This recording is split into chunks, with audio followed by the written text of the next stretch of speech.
Hello there, everyone tuning in. Hi, folks. Welcome to the fourth edition of this Horizon Spotlight live stream. Emmet, did you think we'd make it as far as four?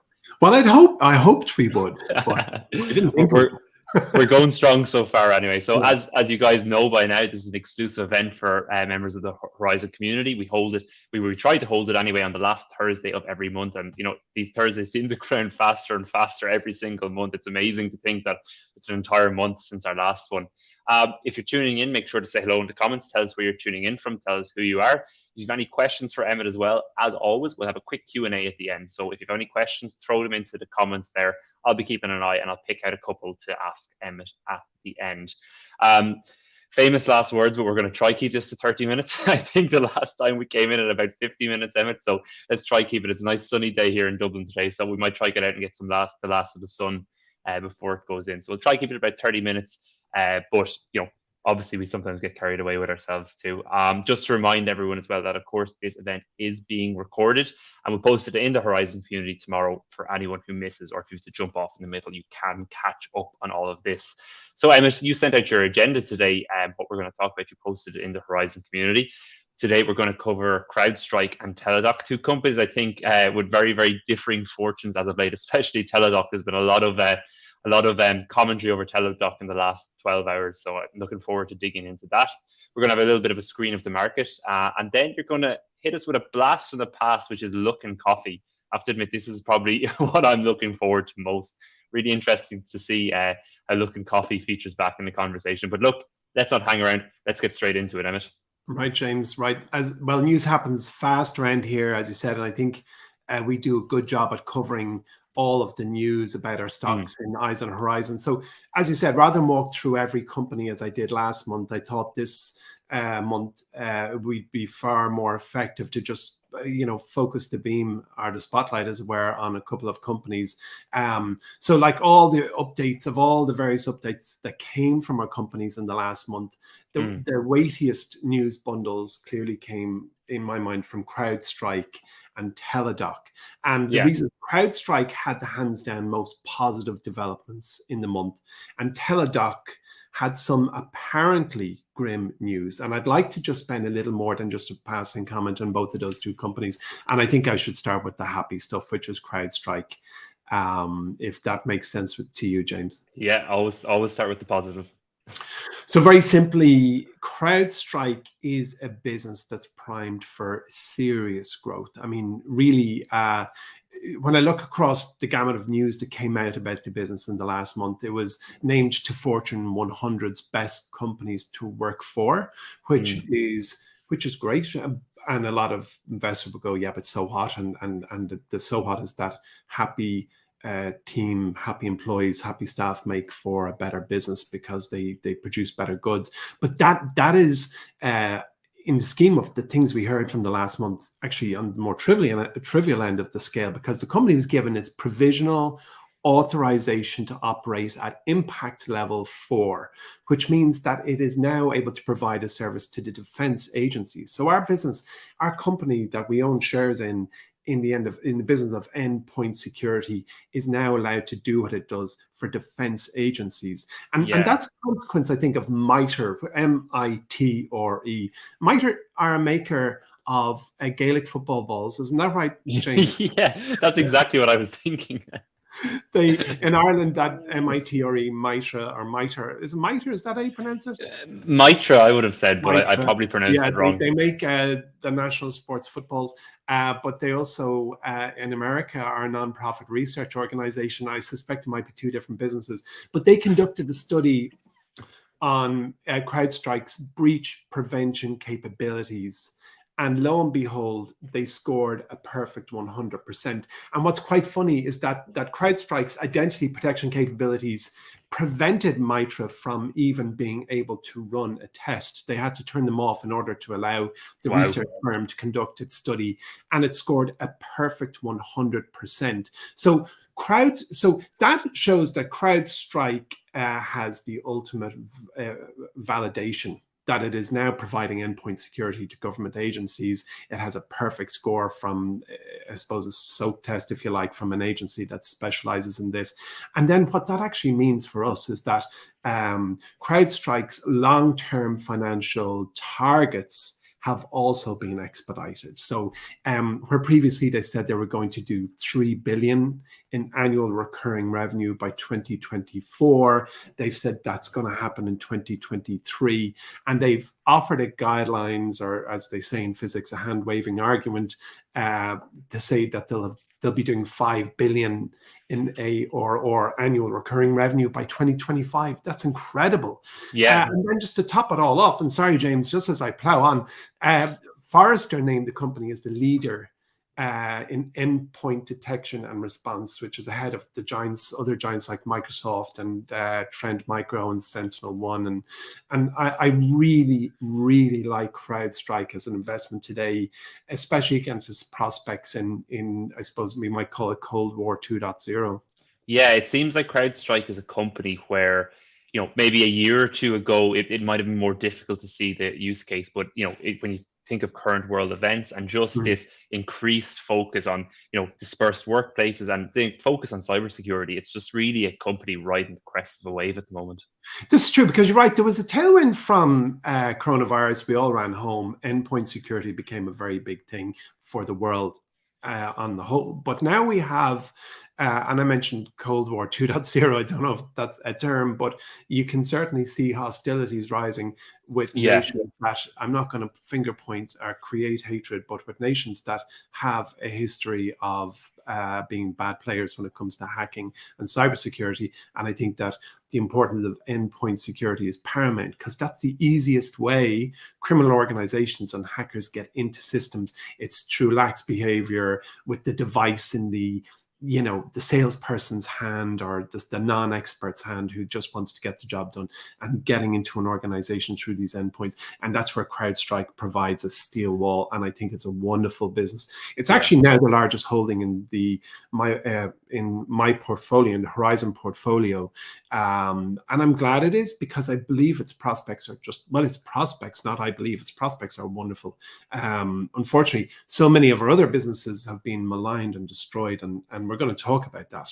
Yeah, well, that's a nice segue. I think, the news of the day, we were going to talk about them anyway, but the news of the day has been Teladoc, which, had a pretty, I'm not going to say bad earnings. I think there was a bad reaction, but an interesting earnings call last night. What's going on at Teladoc? It is really fascinating, because look, we've all seen and lived through businesses in recent times, and if you're a kind of gray-haired guy or woman like me, you've seen it before in 08 and the year 2000 and maybe even the 80s. We've seen declines like this before, but there's something, to my eyes, that's completely unusual about the Teladoc situation, which I'd like to talk about now.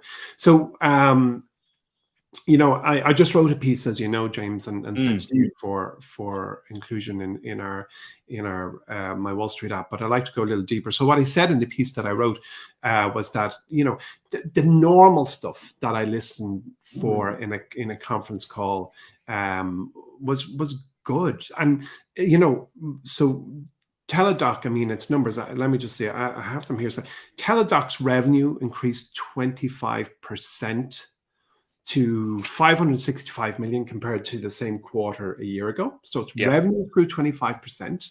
Access fees grew 29% to nearly $500 million. Visit fees revenue grew 12%. US revenues grew 24% to $491 million. Revenue per user increased 20%.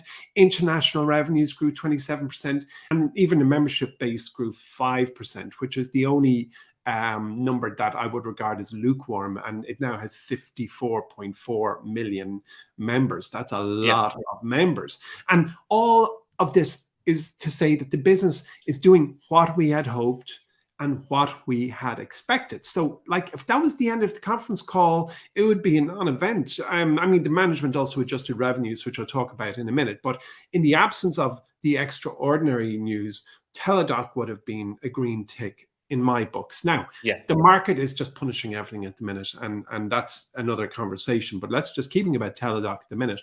It also announced a net loss per share of $41.58 compared to a net loss in the same period a year ago of $1.31. 41 bucks 58 cent loss per share compared to a buck and change just like, a year ago. That headline is a hammer blow. Like I don't think I've ever seen a headline like that.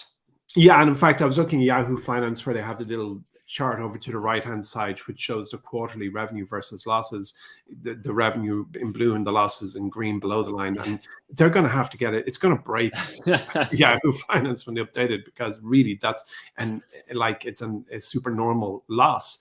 Or put differently, they had a $6.7 billion loss compared to just $200 million loss in the same period a year ago. And that the reason for that loss was a non-cash goodwill impairment charge of 6.6 billion. In other words, they had a 6.7 billion loss, and 6.6 billion of that, or $41 and change, was a goodwill impairment charge. So I'm just going to talk about what a goodwill impairment charge is. And I went to our friends over at Investopedia to get the wording on this. And it's a process used by businesses to write off worthless goodwill.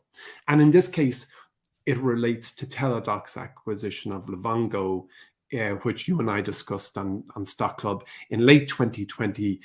Teladoc acquired Livongo for $18.5 billion. And in hindsight, that was a big price to pay. There's something, I have this belief, and it's easy to look over the shoulder at something you bought, even in your personal life, or a company buying another business, and saying you overpaid for it. But there's also another part. It was, well, would you have been able to buy it today? And was it a good acquisition? Like Livongo and Teladoc is a great marriage. They just paid what we can now say too much money for it. So what happens is this impairment charge is something that has to be dealt with. In other words, Teladoc needs to admit to the world through accounts that they overpaid, and that's done with an impairment charge. So, and this is really, so basically to reflect the difference in the purchase price and the current book value of Livongo. And what's also quite interesting is that management have a degree of discretion as to when they can go out and tell the world about this impairment charge. Where they go out and say, we overdid it here, we're going to have to take a blast on our balance sheet. And that was last night. And clearly we saw the net effect of that. But here's the thing. So goodwill impairment is an event. It's distinct. It's not a cash outlay. So I'm not saying it's trivial. It's definitely not trivial. But it doesn't change the business. It doesn't change its strategy. It doesn't affect its revenue, its prospects, its competitive landscape, its strategy, its boards, customers. Like an impairment charge, no accountant wants to do it. No shareholder wants to see it. Not 1 cent leaves the business as a consequence of it. Now, of course, we see what share price is. It's a non-cash charge. And again, I'm not trying to say it should be ignored and it doesn't matter. And we can see how the market reacts to it. But today inside Teladoc HQ, as I said in the piece I wrote for you earlier, like nothing has changed. Like everyone's sitting in the same desk, the same people are doing the same job. Now, when we just push forward a little bit, the management decided to bring out all the problems, or all the dirty washing, as you'd say in Ireland, and they revised their full year 2022 revenue guidance from what was 2.55 billion, give or take, to a range between 2.4 billion and 2.5 billion. So they said revenue will be down a tiny bit. Well, it's like, what's 100 million between friends, but when you're talking about billions. Now, here's where I think things get really interesting. And I was very, very early this morning to try and get my head around this and read all I could. And as I said, the plot thickens. A year ago, loss was $200 million, as I said a few minutes ago. And if we take out this non-trivial but non-cash impairment, loss now is $100 million. So things in Teladoc are actually improving in its business model. It's moving towards being a profitable business. It lost $200 million in the period a year ago. It lost $100 million now, and it's making more revenue today than it ever has.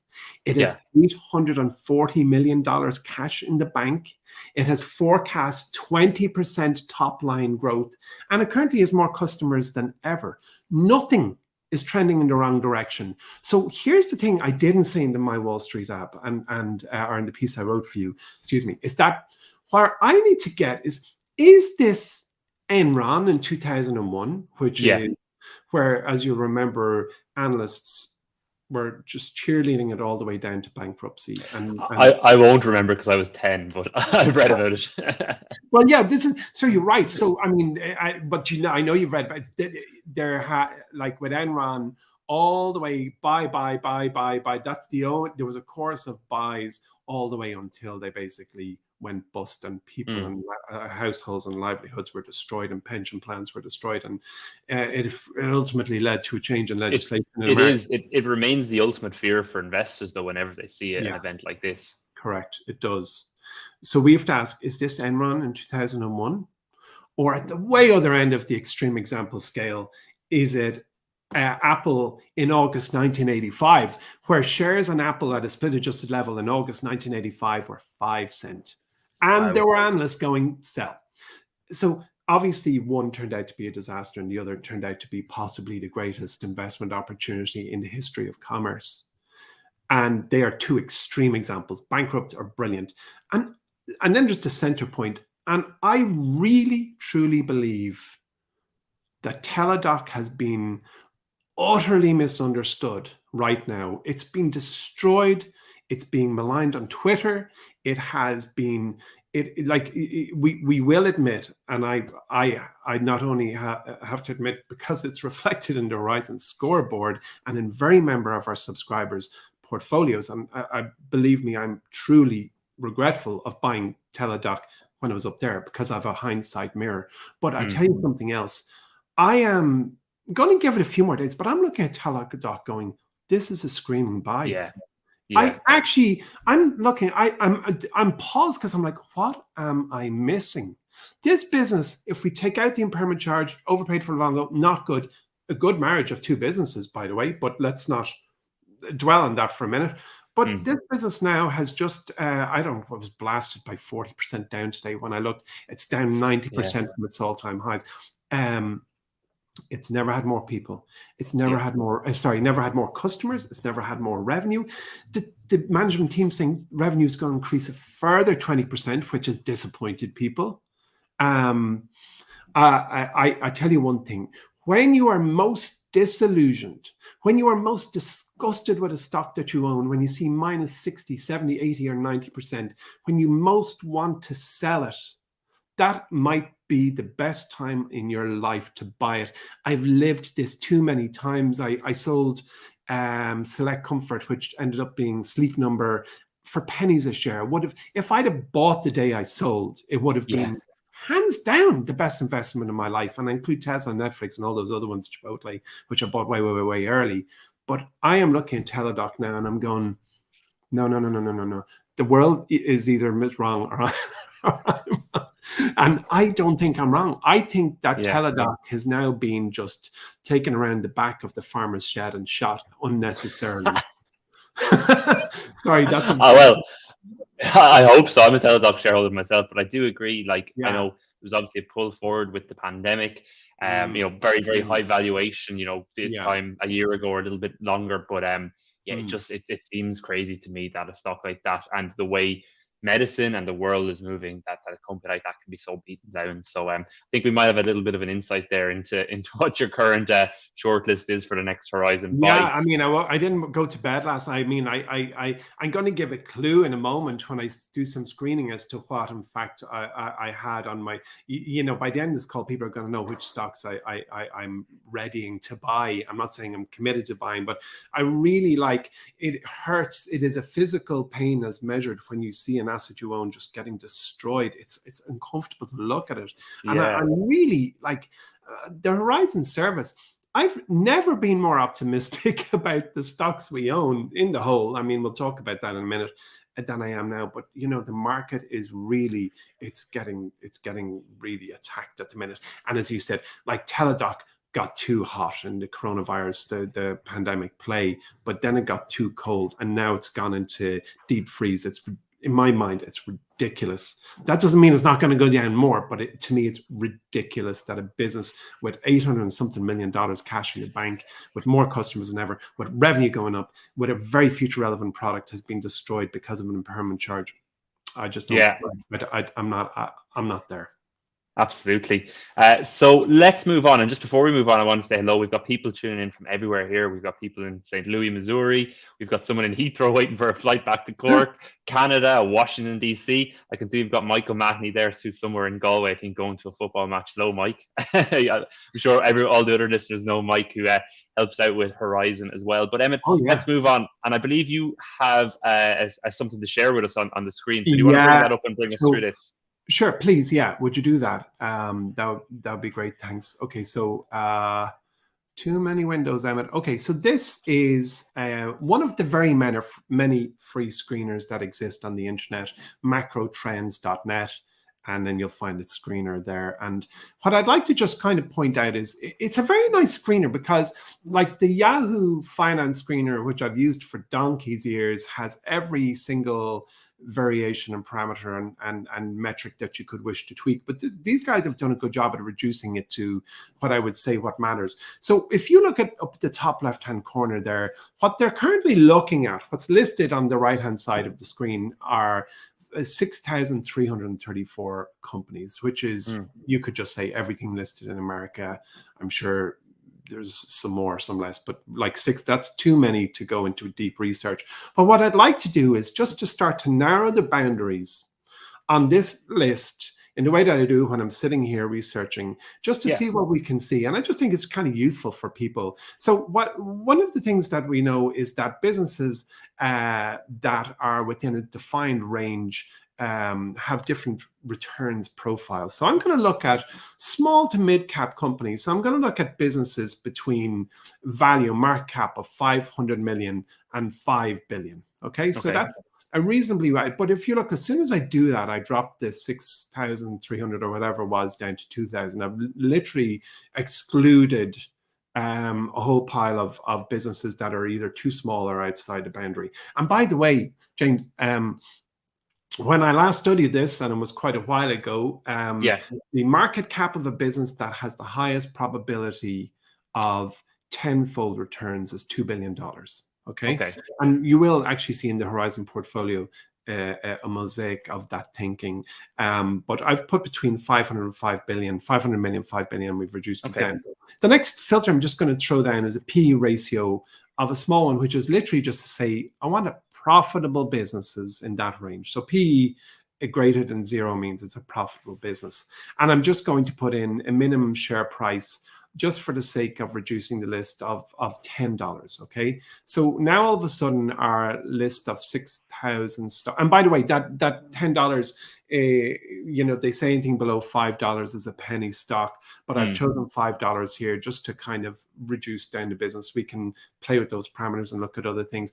And then return on equity, which those regular listeners to Stock Club will remember, for example, when I interviewed Chris Mayer, author of 100 Baggers, identified it as probably the most important attribute that he looks like. I think he isolated 12, maybe 20 attributes. But he said, when I said to him, you know, what one do you think is most important? He said a business with high return on equity. In other words, whatever they invest in the business, shareholders' equity comes back in the form of profit. And I'm just going to throw I'm going to start by putting a 20% return on equity here. And we find that we're suddenly down to a short list of 328 companies. And then if I go over to the tab that says other, I'm going to put insider ownership up at 10%, because Okay. we know that companies between 5 and 40% insider ownership have, as a statistical group, a higher chance of outperforming. Now, we've 100 stocks we can look through, and that suddenly makes 6,334, whatever it was, companies a very manageable number. But let's start to even eke it up just a tiny bit more. And if I make return on equity 30%, we are down to quite an exclusive club, which means one can, and I do, and I have. So for our members' benefit, of course, looked at every single one of these businesses and very often talk to individuals working in the business.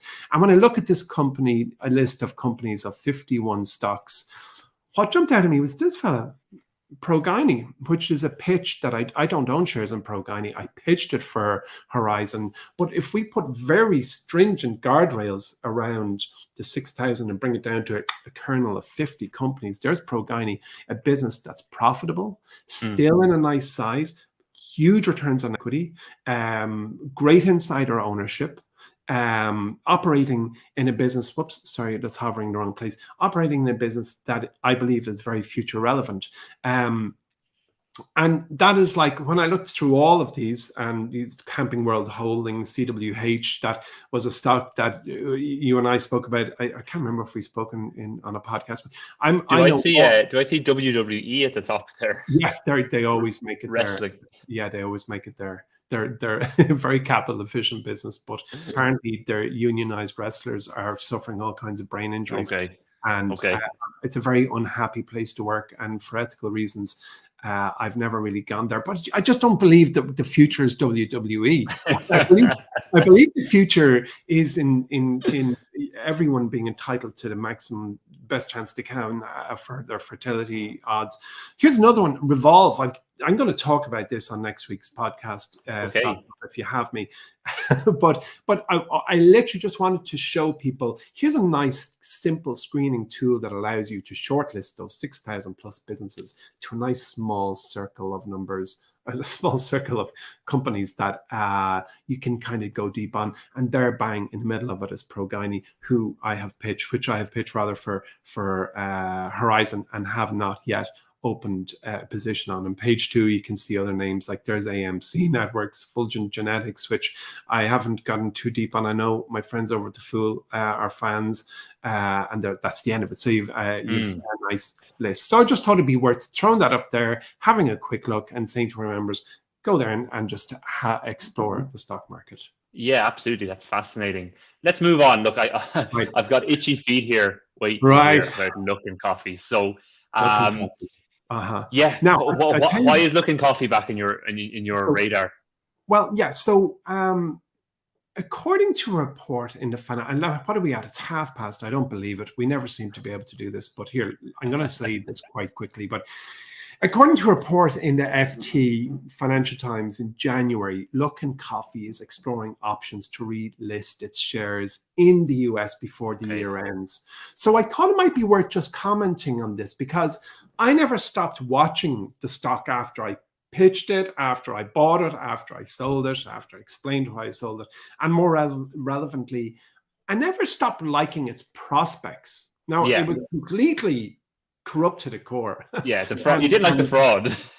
No, I wasn't a fan of the fraud, but as somebody said, all of that stuff was nothing to do with the quality of their coffee. And members who were here at the time recall that Looking is the Starbucks of China.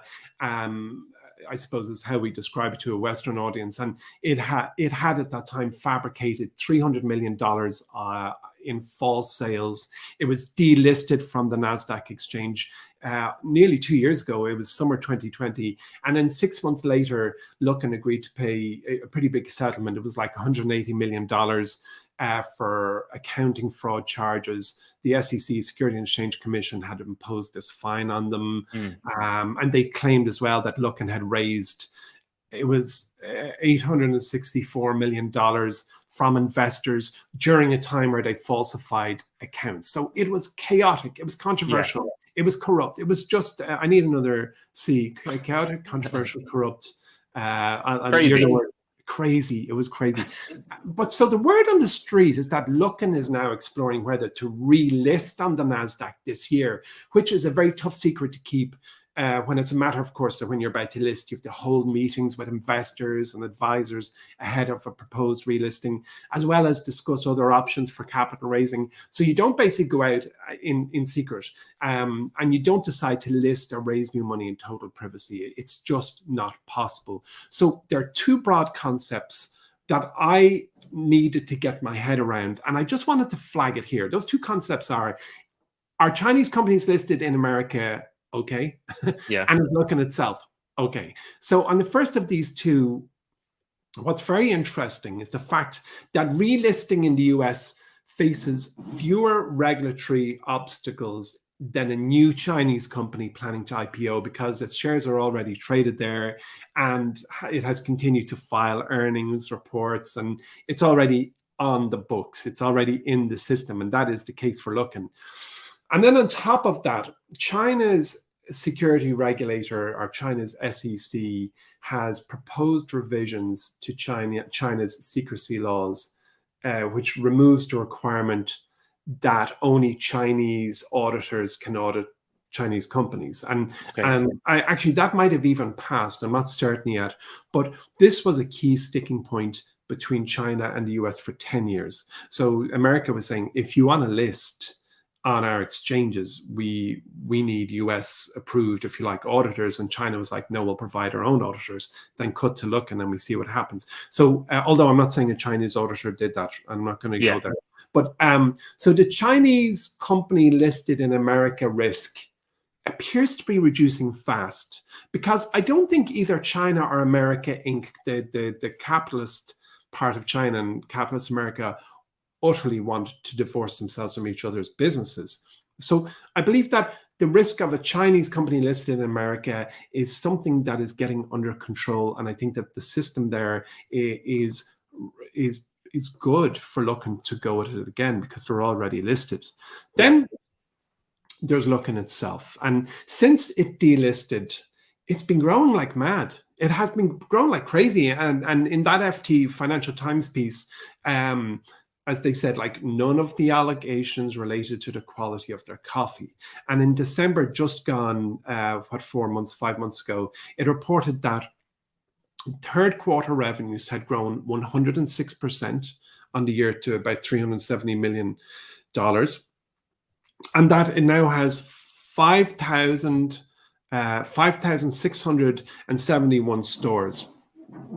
And the majority of those on the Chinese mainland, which is 500 more than Starbucks. So what's happened with Luckin, it is restructured a whole ton of its debt. It's paid down a large portion of that SEC fine that I mentioned. It's appointed new auditors, and also the shares that were previously controlled by Charles Liu, who was the co-founder and the chair and clearly knew what was happening, and who was voted out by shareholders 2 years ago. Those shares totaling 17% have been sold.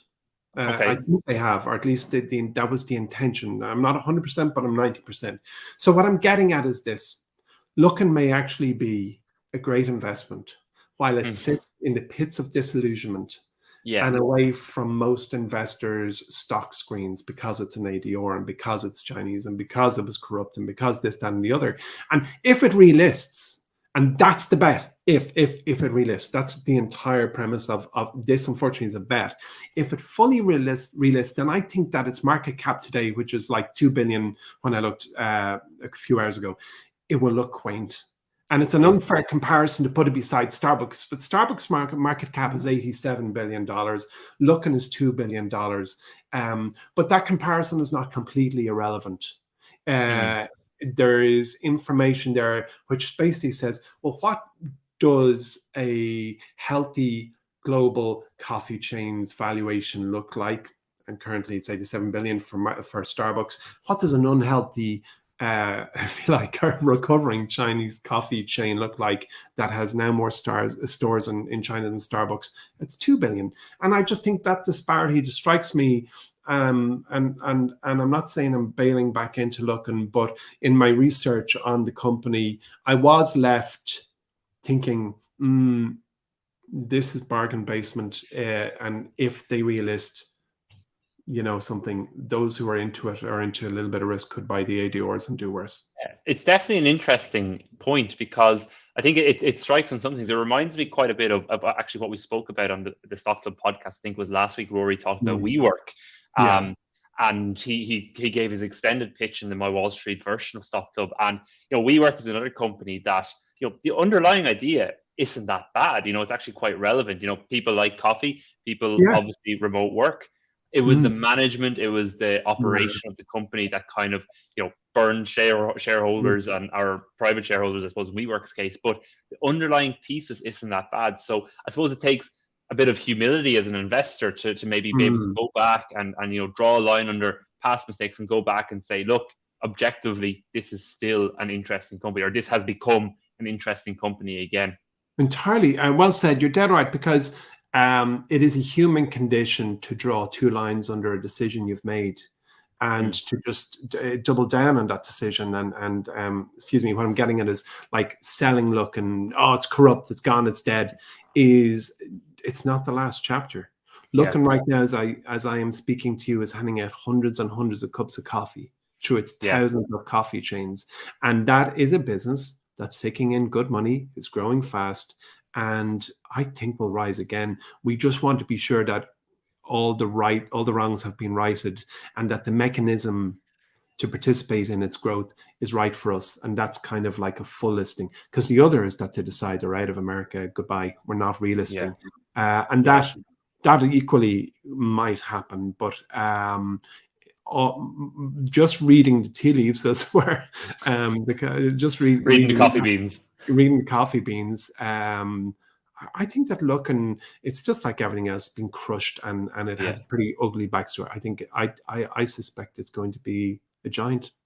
Very interesting. Yeah, we'll have to keep an eye on that. I'm definitely going to bring that up probably in the next spotlight, or maybe in a few spotlights time. Let's get into the questions, and there's a question coming up in the comments straight away that I think is very relevant. Keen asks, what are ADRs? So ADRs are American Depository Receipts. They are a mechanism by which non-US companies list their shares in America, very often, and not a full listing, by the way. They have slightly different compliance requirements. So if you see the letter Y at the end of a ticker, especially if it has 5 letters, it's basically telling you it's an ADR, or 4-letter with a Y, but it just means it has different reporting requirements and also different liquidity requirements, and it is a less attractive. So for stock screening, basically, very often you'll kick out ADRs because you don't have the same level of information available, and that's why you might find kind of hidden gems in there.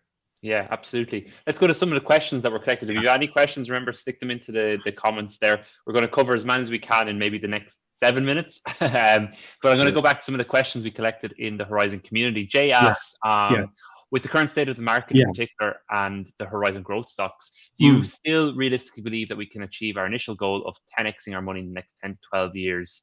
I think I know what the answer is here, but I think it's worth asking as well. Well, Jay, thank you for asking that, because that, the answer is yes, I do. And this is going to sound completely perverse, and for somebody who's paid to see their portfolio, the stocks that I have picked drop in value, and I carry that around, James, I'm like, God, please. But the market now is giving us insanely great companies at massively discounted prices, and one of the 6 golden rules of my Wall Street is buy what you can when you can, or invest new money regularly. And the money that I am investing, I think in the year ahead, which is $4,000 a month, will possibly be some of the best and bravest investment decisions that I'll have made in that 10-year window. And I believe a lot of those that I'm buying now are going to have absolutely incredible returns when normality returns. Now, there is no such thing as normal, but when, put it this way, the market is, there's a hysteresis on the stock market. It's usually oversold or overbought or oversold.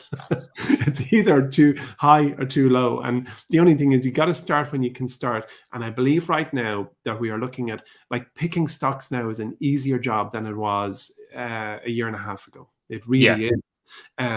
Excuse me. And that, like, picking the next investment actually now is the quality of choice there.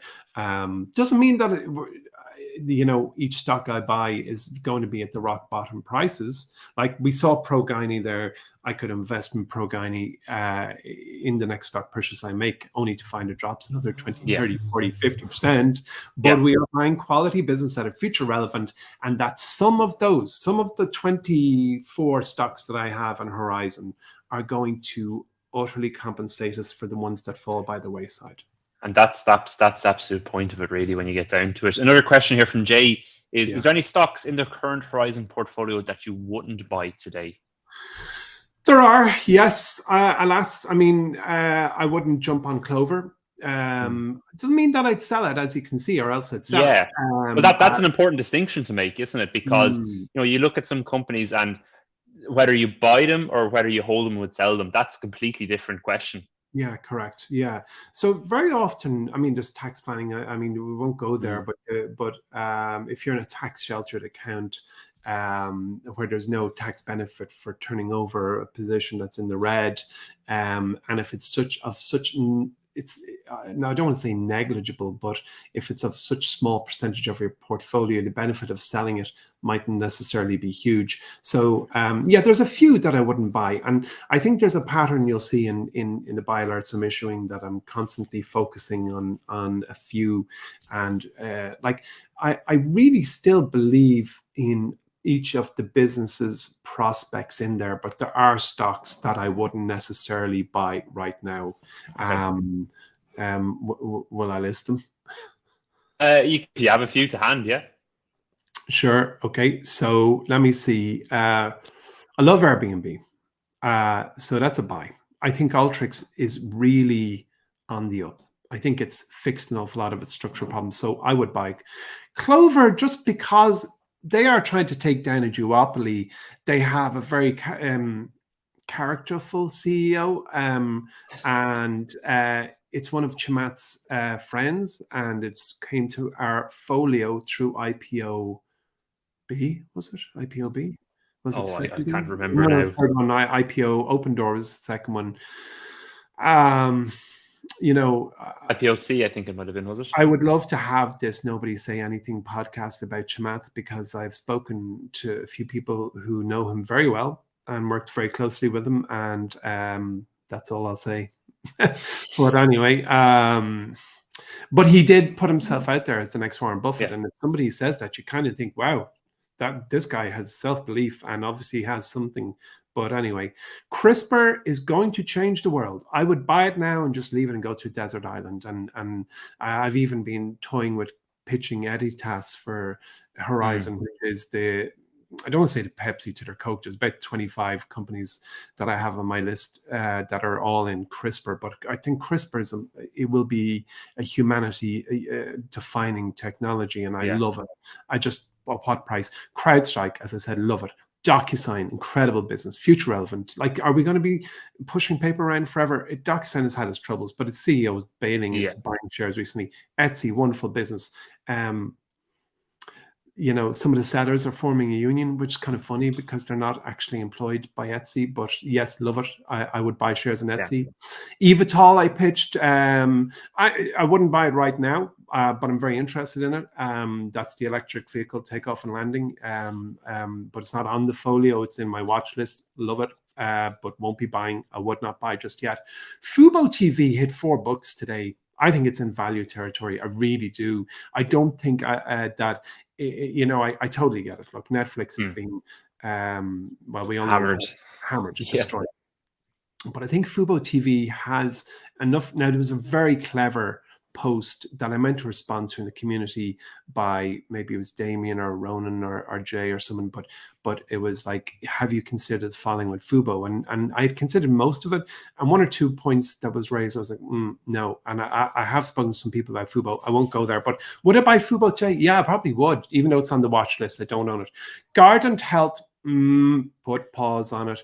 Guardant Health is a wonderful technology that Illumina is saying that's ours. And there's a so I'd put that on pause. In mode, I bought it recently. It just keeps getting thrashed. It's a superb business, amazing gross margins for a business that produces hardware, but skin trashed. iRobot, yeah, love it. I do. Yeah, I'd buy it. I'm a fan. The Joint, which I pitched yesterday. Just this week, yeah. This week, recorded that last week. That's why I'm him and hoing. Yeah, so The Joint. It's a nice little business. Like, come on, it's just one of those ones you can just. It's so easy. You can get your 10-year-old to follow it for you. Lemonade. I'm not joking. Lemonade. And Lemonade said this is going to be their annus horribilis, and yeah, that they're right. But I still believe in it. I wouldn't put it at the top of my list. It's part of Altitude, but I still have it in the middle of the excitement curve. I wouldn't go there. Lovesac, I think, is a brilliant business. I really do. Interesting business. Imagine a beanbag maker having this comparable revenue per square foot of retail to Tiffany and Apple. Yeah. I mean, please. And they make it out of plastic bottles. I mean, it says it all. Metropolitan Commercial Bank was my next one. I'm just remembering these alphabetically, so you're gonna have to. I bet you're gonna forget one. MCB. I'm not going to buy it. I'm going to tell you why. I avoid banking, and you go, why'd you pitch it? I pitch it because I think it's a good one. And it has actually held up very well, but I'm not going to buy it. Don't think I will. Metromile is going into Lemonade, so a moot point. MyTech, in that screen that I just ran when you mess around parameters, MyTech is one of the stars of the show. Okay. I think it's a great business. Again, it's been thrashed. Open Door, one of Chamat's IPOs, and it is a disruptor in one of its two big competitors that's just dropped out of the game. Yeah, I would. I like Open Door. I think it's a great business. PagerDuty, wonderful business, love it. Pro Gynae, I've spoken about it. Shopify, come on, yes. Yeah. Oh my God, Shopify is also like Shopify. The whole problem we're all struggling with at the minute is, are we at the bottom? And that requires a fortune teller. Speaking of reading tea leaves, because we don't know. We just don't know. Next bad news can come out tomorrow. The next horrible world event might happen. We don't know. But Shopify, it's crazy cheap at the minute, if you ask me. Yeah. Semler Scientific I'm not gonna. I don't know. Haven't checked in on it. Space Virgin Galactic. Lukewarm. Yeah. I mean, a lukewarm. I have it not quite beside Clover, but lukewarm. StoneCo or SoFi has been reaching new lows all the time because of the debt, not forgiveness, but deferral that are occurring for student loans. I think it's a great business. It wouldn't be top of my list, but I do think it's a good buy. I think StoneCo is I think put it there beside what I said about Teladoc earlier. Just misunderstood. Beautiful business, it really is. But does that mean that America Inc., the World Inc., is going to? Does that mean the world is going to recognize its wonderfulness? And that is just an unknown. But StoneCo is a great business. Teladoc discussed. Atlassian, beautiful business, great, top, one of the best investments, I believe. Unity has been thrashed. I never bought it.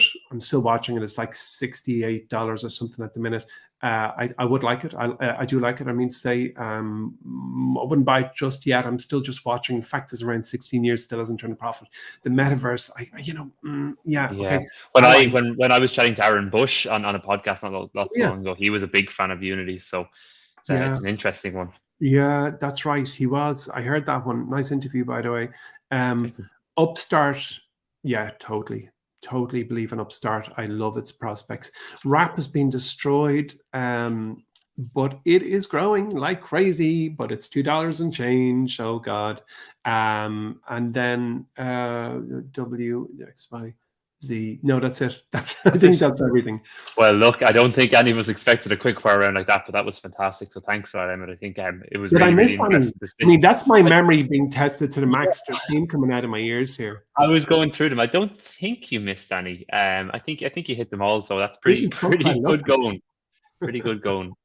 Let's jump to a few more really quick questions before we finish. It's our usual half-hour session, isn't it? I know, yeah, an Irish half-hour. Yeah.